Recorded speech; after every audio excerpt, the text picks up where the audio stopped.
30 जनवरी 1948 को दुनिया मानो रुक सी गई। शांति और अहिंसा के पुजारी महात्मा गांधी अब नहीं रहे। दिल्ली के बिड़ला हाउस में एक हिंदू राष्ट्रवादी नाथूराम गोडसे ने उन्हें गोली मार दी।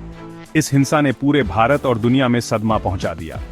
गांधी, जिन्हें लाखों लोग प्यार से बापू कहते थे, आशा और एकता के प्रतीक थे। उनकी हत्या एक नए आजाद देश की आत्मा पर वार थी, जो अभी भी बंटवारे के जख्मों से जूझ रहा था। गांधी जी के सत्याग्रह के विचारों ने दुनिया भर के अनगिनत लोगों को प्रेरित किया। उनका जीवन अहिंसा की ताकत में उनके अटूट विश्वास का प्रमाण था, जिससे अत्याचार और अन्याय का सामना किया जा सकता था। भारत में ब्रिटिश राज के खिलाफ लड़ाई से लेकर सामाजिक न्याय और सांप्रदायिक सद्भाव की उनकी वकालत तक गांधी जी का प्रभाव देश की सीमाओं से परे था। उन्होंने दुनिया को दिखाया कि विरोध के लिए आक्रामकता की जरूरत नहीं है और असली ताकत करुणा और धैर्य में है। गांधी की हत्या सिर्फ एक आदमी की हत्या नहीं थी, ये उनके आदर्शों पर हमला था। ये समाज में व्याप्त गहरी नफरत और असहिष्णुता की कटु याद दिलाती है। गांधी की मृत्यु ने भारत को शोक में डुबो दिया। हर वर्ग के लोग, चाहे उनका कोई भी धर्म, जाति या पंथ हो, अपने प्यारे नेता के गहरे दुख को महसूस कर रहे थे। राष्ट्र ने अपना मार्गदर्शक प्रकाश खो दिया था और दुनिया ने शांति के एक सच्चे दूत को। नाथूराम विनायक गोडसे, जिसने महात्मा गांधी की हत्या की, वो एक जटिल व्यक्ति था जो हिंदू राष्ट्रवाद और कट्टरपंथी विचारधारा के मिश्रण से प्रेरित था। महाराष्ट्र के एक छोटे से गांव में जन्मे गोडसे का दृष्टिकोण उस अशांत समय से प्रभावित था जिसमें वो रहता था। वह राष्ट्रीय स्वयंसेवक संघ आरएसएस और हिंदू महासभा जैसे हिंदू राष्ट्रवादी संगठनों से बहुत प्रभावित था, जो हिंदू सर्वोच्चता और हिंदू राष्ट्र के विचार का प्रचार करते थे। इन संगठनों के साथ गोडसे के जुड़ाव ने उसके मन में मुसलमानों के प्रति गहरी नाराजगी और यह विश्वास पैदा कर दिया कि हिंदुओं को उनके ही देश में हाशिए पर धकेला जा रहा है।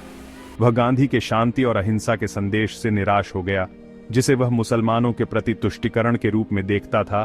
खासकर बंटवारे के दौरान देश में फैली सांप्रदायिक हिंसा को देखते हुए बंटवारे की भयावहता ने, जिसमें मानव इतिहास के कुछ सबसे बुरे सांप्रदायिक दंगे देखे गए, गोडसे के विचारों को और कठोर बना दिया।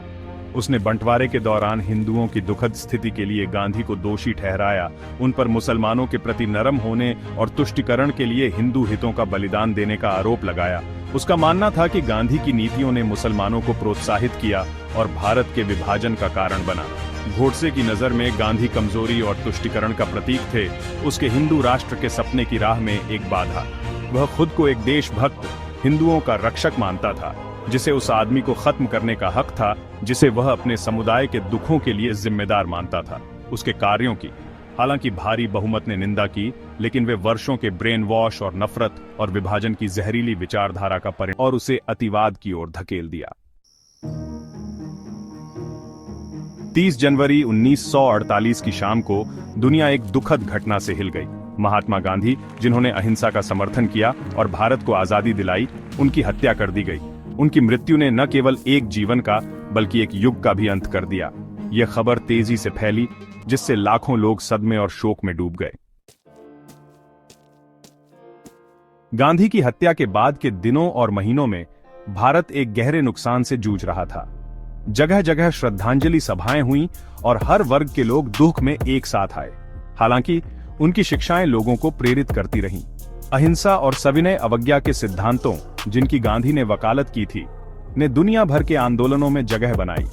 संयुक्त राज्य अमेरिका में नागरिक अधिकार आंदोलन से लेकर दक्षिण अफ्रीका में रंगभेद विरोधी संघर्षों तक उनकी विरासत जीवित रही, इतिहास के गलियारों में गूंजती रही।